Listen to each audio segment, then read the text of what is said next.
અમારી યુટ્યુબ ચેનल ટીचिंग में सेलजी में आपનું हार्दिक स्वागत है। जो मित्रों તમે અમારી ચેનલમાં નવા હો તો ચેનલને સબસ્ક્રાઇબ કરવા વિનંતી, જેથી તમને જે નવી નવી અપડેટ આવે છે તે અપડેટ મળતી રહે। વિદ્યાર્થી મિત્રો, આજે આપણે ધોરણ 6 માં પ્રકરણ 11 એટલે કે પાઠ 11 ભૂમિ સ્વરૂપો જે આપેલ છે તેમાં સ્વાધ્યાય આપેલ છે તે સ્વાધ્યાયનું સંપૂર્ણ સોલ્યુશન કરીશું।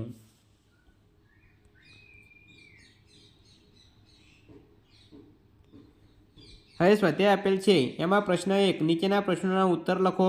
પ્રશ્ન 2 યોગ્ય વિકલ્પ વડે ખાલી જગ્યા પૂરો। પ્રશ્ન 3 મને ઓળખી કાઢો। પ્રશ્ન 4 ટૂંક નોંધ લખો। હવે વિદ્યાર્થી મિત્રો, સ્વાધ્યાયના 4 પ્રશ્નો આપેલ છે તેનું સંપૂર્ણ સોલ્યુશન ડિટેલમાં આગળ કરીશું। પ્રશ્ન 1 નીચેના પ્રશ્નોના ઉત્તર આપો। તેમાં 1 ભૂમિ સ્વરૂપ કોને કહેવાય? જવાબ: ભૂમિ સ્વરૂપ એટલે ભૂપૃષ્ઠના વિવિધ રૂપો, સમુદ્રની સપાટીથી જુદી જુદી ઊંચાઈએ આવેલા વિશિષ્ટ આકાર અને ઢોળાવવાળું ભૂપૃષ્ઠ ધરાવતા ભાગને ભૂમિ સ્વરૂપ કહેવામાં આવે છે। 2 પર્વત એટલે શું? તેના મુખ્ય પ્રકારો કયા છે? જવાબ: પર્વત એટલે એવો ભૂમિભાગ કે જે સમુદ્રની સપાટીથી આશરે 900 મીટર કરતાં વધારે ઊંચાઈ ધરાવતો હોય, જેનું ભૂતળ મોટે ભાગે ઊંચા નીચા ઢોળાવવાળું હોય અને જેના મથાળાનો ભાગ સાંકડા શિખરો રૂપે ઊંચે ઉપસેલો હોય। નિર્માણ ક્રિયાને આધારે પર્વતોના મુખ્ય 4 પ્રકારો છે। 1 ગેડ પર્વત, 2 ખંડ પર્વત, 3 જ્વાળામુખી પર્વત અને 4 અવશિષ્ટ પર્વત। 3 ઉચ્ચ પ્રદેશ અને મેદાન વચ્ચેનો તફાવત જણાવો।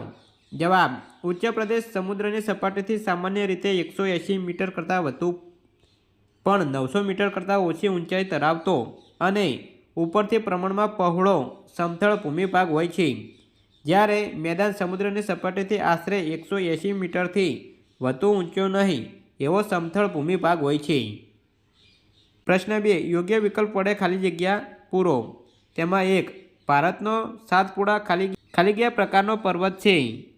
જવાબ આવશે 2 ખંડ।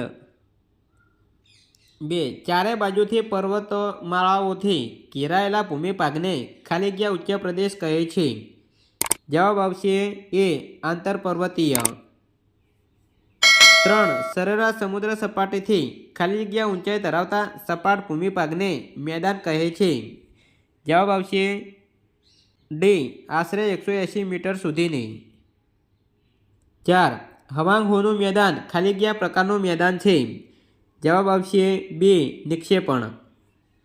પ્રશ્ન 3 મને ઓળખી કાઢો। 1 હું જમીનથી 3 બાજુથી ઘેરાયેલો છું। જવાબ આવશે અખાત। 2 મારો શેડો જળભાગમાં અમુક વિસ્તાર સુધી ફેલાયેલો રહે છે। જવાબ આવશે ભૂશિર। 3 હું ચારે બાજુથી જળ વિસ્તારથી ઘેરાયેલ છું। જવાબ આવશે ટાપુ। 4 હું 2 જળ વિસ્તારોને જોડું છું। જવાબ આવશે સમુદ્ર ધુની। 5 મારી 3 બાજુ સમુદ્ર અને 1 બાજુ જમીન છે। જવાબ આવશે દ્વીપકલ્પ। પ્રશ્ન 4 ટૂંક નોટ લખો। તેમાં 1 ખંડ પર્વત।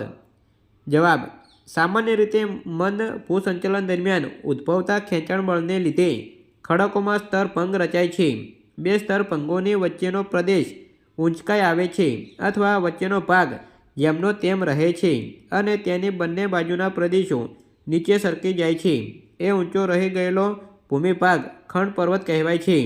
હવે વિદ્યાર્થી મિત્રો, આકૃતિમાં તમે જોઈ શકો છો કે આ ભાગ નીચે ઉતરી ગયેલો છે, આ ભાગ પણ નીચે ઉતરી ગયેલો છે અને અહીં જે ટેકરા જેવું સ્વરૂપ દેખાય છે તે ખંડ પર્વત તમે જોઈ શકો છો।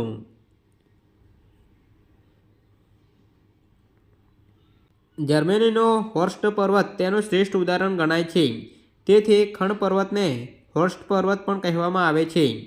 ભારતના નીલગિરી, સાપુતારા, વિંધ્ય વગેરે ખંડ પર્વતો છે। ખંડ પર્વતોની ઊંચાઈ ઓછી હોય છે, તે ભૂસપાટી પર મર્યાદિત વિસ્તારોમાં પથરાયેલા છે। 2 ઉચ્ચ પ્રદેશનું મહત્વ જણાવો અથવા ટૂંક નોટ લખો। ઉચ્ચ પ્રદેશોનું મહત્વ। જવાબ: ઉચ્ચ પ્રદેશોનું મહત્વ આ પ્રમાણે છે। 1 લાવાની કાળી ફળદ્રુપ જમીનથી બનેલા ઉચ્ચ પ્રદેશોમાં કપાસનો પાક સારો થાય છે। 2 પ્રાચીન નક્કર ખડકોના બનેલા ઉચ્ચ પ્રદેશોમાંથી લોખંડ, મેંગેનીઝ, સોનું વગેરે કિંમતી ખનિજો મળી આવે છે। દાખલા તરીકે ભારતના છોટા નાગપુરના ઉચ્ચ પ્રદેશમાંથી અનેક ખનિજો મળી આવે છે। 3 ઉચ્ચ પ્રદેશના ઘાસવાળા ઢોળાવો પશુપાલન પ્રવૃત્તિ માટે સારી અનુકૂળતા ધરાવે છે। 4 કેટલાક ઉચ્ચ પ્રદેશો પ્રવાસન ઉદ્યોગ અને ફિલ્મોના શૂટિંગ માટે બહુ અનુકૂળ હોય છે? 3. નિક્ષેપણનું મેદાન. જવાબ: નિક્ષેપણના મેદાનો બે રીતે બને છે. 1. નદીના કાંપના મેદાનો. નદીમાં જ્યારે પૂર આવે છે ત્યારે તેમાં ઘસડાઈ આવેલો કાંપ પાણીની સાથે બંને કિનારાઓ પર પથરાય છે. આ રીતે નદી કિનારે કાંપના મેદાનો બને છે. ભારતમાં ગંગા યમુનાના મેદાનો, ઉત્તર ચીનમાં હવાંગહોનું મેદાન, ઇટલીમાં પો નદી વડે બનેલું લોમ્બાર્ડીનું મેદાન કાંપના મેદાનોના ઉદાહરણો છે. 2. સરોવરના મેદાનો. કેટલીક નદીઓ સરોવરને મળે છે. આ નદીઓ પોતાના પ્રવાહમાં કાંપ, માટી, રેતી વગેરે સરોવરમાં ઠાલવે છે. તેથી સરોવર ધીમે ધીમે પૂરાય છે અને કાળક્રમે ત્યાં મેદાન બને છે, જે સરોવરનું મેદાન કહેવાય છે.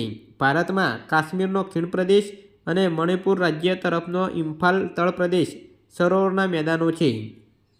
4. મેદાનનું મહત્વ અથવા મેદાનોની ઉપયોગિતા જણાવો. જવાબ: 1. ફળદ્રુપ મેદાનો માનવ વસવાટ માટે બધી રીતે અનુકૂળ હોય છે. તેથી ત્યાં ખેતી, વેપાર અને ઉદ્યોગ ધંધા જેવી આર્થિક પ્રવૃત્તિઓ ખૂબ જ વિકસે છે. 2. સપાટ ભૂપૃષ્ઠને કારણે મેદાનોમાં સડક માર્ગો અને રેલ માર્ગોનો વિકાસ વધારે થયો છે. 3. મેદાન પ્રદેશમાં ગીચ વસ્તી ધરાવતા મોટા શહેરો વિકસ્યા છે. 4. ફળદ્રુપ જમીન મુખ્યત્વે ખેતીની પેદાશો માટે ખૂબ ઉપયોગી છે. તેથી કેટલીક ખેત પેદાશો ઉદ્યોગોને કાચો માલ પૂરો પાડે છે. વિદ્યાર્થી મિત્રો, અમારો વિડીયો સારો લાગ્યો હોય તો લાઈક કરો, શેર કરો અને સબસ્ક્રાઈબ કરો. અને આવા જ બીજા પાઠના પણ સ્વાધ્યાયના સોલ્યુશન મૂકેલા છે, તે તમે ચેનલમાં જોઈ શકો છો. Thank you.